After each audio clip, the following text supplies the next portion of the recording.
परम शांति बाबूजी आपका स्वागत है। और आज हम आपके समक्ष एक क्वेश्चन लेके आए हैं। वो है, अगर व्यक्ति एक नॉर्मल जीवन जीता है और उसको आत्मज्ञान नहीं हुआ, सेल्फ रियलाइजेशन नहीं हुआ, मैं कौन हूँ, कहाँ से आया हूँ और मुझे कहाँ जाना है, इसका भान नहीं हुआ, उसको ये ज्ञान नहीं हुआ, तो अल्टीमेटली उस आत्मा का मृत्यु के बाद उसकी क्या हालत होगी और क्या वो दोबारा जन्म लेगा ये आत्मज्ञान को प्राप्त करने के लिए, या सूक्ष्म जगत में भी उसको आत्मज्ञान मिल सकता है? आप बताइए।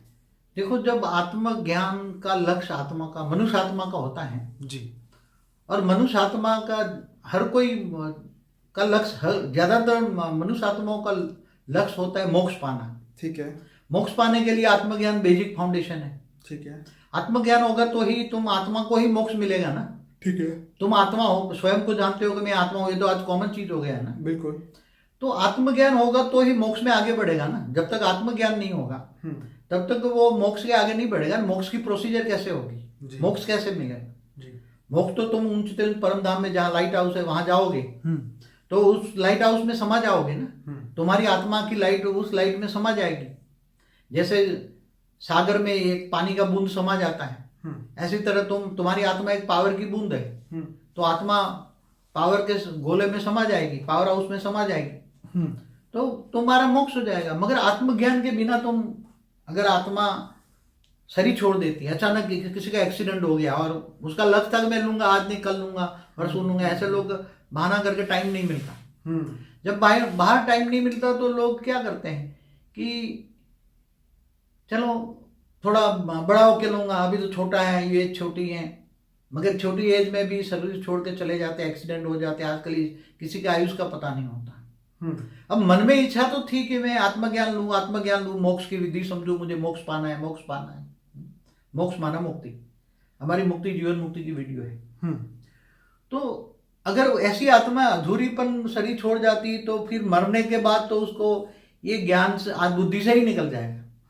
हाँ, अंतमति सो गति, क्योंकि उसकी बुद्धि में से ही क्योंकि मरते वक्त उसको तो सब कुछ याद आएगा ना। जब एक्सीडेंट हो गई, वो आत्मा बाहर निकल गई, तो वो तो रोने लग जाएगी।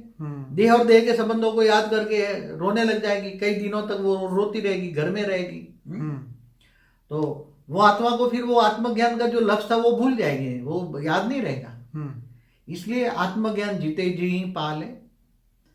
ऊपर में लोक में, आज दूसरे तीसरे लोक में जाओ, भूलोक, भूगुरलोक, महालोक, जनलोक में, तो ऊपर के लोक में चले जाओ, कई लेयर्स ऊपर है, वहां साधु संत जो बैठे हैं वो साधु संत ज्ञान दे रहे हैं। आजकल दे रहे हैं, साधु संत ज्ञान दे रहे हैं ऊपर के लोकों में भी। मगर वहां तक पहुंचना बहुत मुश्किल होता है। दूसरे तीसरे लोक में आत्माएं पहुंच नहीं सकती, क्योंकि यहाँ नीचे नेगेटिव भूत प्रेतात्माओं की आत्माएं ऐसी बैठी होगी, वो तुम्हें लपेट लेगी। जैसे यहाँ मनुष्य को मतलब चाचा मामा लपेट लेते हैं ना एक दूसरे को। कोई अच्छे काम में नहीं जाने देते ना, चल ये काम नहीं करना है, चल हम कहते वो कर। तो ये बहुत मुश्किल काम है। इसलिए जन्म से ही बच्चों को ज्ञान देना चाहिए, छोटे छोटे बच्चों को ज्ञान देना चाहिए, आत्मस्वरूप का ज्ञान देना चाहिए, आत्मस्वरूप की अनुभूति देना चाहिए, और ऑलमाइटी अथॉरिटी की पहचान देनी चाहिए कि ऑलमाइटी अथॉरिटी कितने बड़े बेहद के विश्व का रचयिता है, बेहद के विश्व का मालिक है। Galaxy, universe, great universe, multiverse, great multiverse, कई कलाओं का, अनंत कोटि कलाओं का ब्रह्मांड है ऊपर में। कई हजार कला, 2000 कला, कई लाख कला, करोड़ कला, ऐसे बहुत बड़े ब्रह्मांड है। हमारा जो मल्टीवर्स माना 100 कला का ब्रह्मांड, यूनिवर्स माना 16 कला का ब्रह्मांड। तो ये सब जानना पड़ेगा, ज्ञान सागर में डूबना पड़ेगा, विचार सागर मंथन करना पड़ेगा, तब आत्मज्ञान होगा। केवल आत्मा को पहचानने से कुछ नहीं होगा, आत्मा के साथ साथ ऑलमाइटी अथॉरिटी को पहचानना पड़ेगा। शिव कौन है, महाशिव कौन है, परम महाशिव कौन है, ब्रह्मा विष्णु शंकर कौन है, विष्णु महाविष्णु, शिव महाशिव के डिफरेंस समझना पड़ेगा। गैलेक्सी यूनिवर्स में कैसे बने ये देखना पड़ेगा, क्रिएशन ऑफ यूनिवर्स, मल्टीवर्स, ये सब ज्ञान सागर में डूबने पड़ेगा, तब आत्मज्ञान आएगा।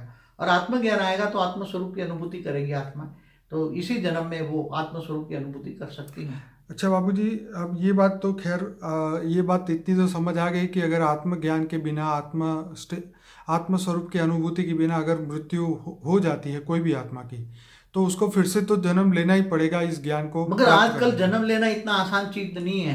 सूक्ष्म जगत में खरबों इंटू खरबों जगत लेने के लिए तरस रहे मनुष्य जीवन में। ये बात याद होनी चाहिए लोगों को कि मनुष्य जन्म पाने के लिए खरबों इंटू खरबों, एक शरीर के अंदर गर्भ में प्रवेश करने के लिए खरबों भूत आ जाते हैं, और जो लड़ाई करते हैं, जो जीत जाए वही आत्मा उसमें गर्भ में प्रवेश करके मनुष्य बन सकती है। समझ में आया? नहीं तो वो ऐसा मनुष्य जीवन पाना कोई आसान चीज नहीं है। मनुष्य जीवन बहुत वैल्यूबल जीवन है, और इस जीवन को ज्ञान मार्ग में ही भक्ति का फल ज्ञान है, और नई दुनिया के लिए नया ज्ञान चाहिए। अब पुराना ज्ञान आउट ऑफ डेट हो जाता है ना, सब कुछ हर कोई आउट ऑफ डेट हो जाता है ना। जैसे धरती पर परिवर्तन हुआ तो राजाशाही खत्म हो गई ना, अब वो डेमोक्रेसी आई ना, अब वो राजा भी साधारण मनुष्य बन गया ना, तो डेमोक्रेसी आती है ना। धरती पर परिवर्तन होता है, हर ब्रह्मांड में परिवर्तन होता है, महाब्रह्मांड में, गैलेक्सी में परिवर्तन होता है, आकाश गंगाओं में परिवर्तन होता है, यूनिवर्स में परिवर्तन होता है, मल्टीवर्स में परिवर्तन होता है। तो हर चीज में परिवर्तन है। आज का युग ज्ञान का युग है, चाहे लौकिक हो, चाहे अलौकिक हो, चाहे पारलौकिक हो, चाहे दिव्य ज्ञान हो, बेहद का अलौकिक ज्ञान, बेहद का पारलौकिक ज्ञान।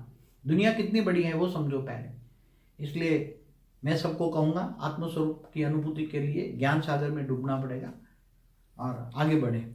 बाबू जी, आपने जो कहा ये बिल्कुल सत्य है, और आत्मज्ञान के बिना कोई भी आत्मा जो है यहाँ से वापस, केवल आत्मा नहीं, आत्मा और परमात्मा। हाँ, वही आत्मा और परमात्मा, और इसको आत्म स्वरूप के साथ अनुभूति भी करे तो ही वो वापस परम धाम की ओर वापस जा पाएगी मृत्यु के बाद।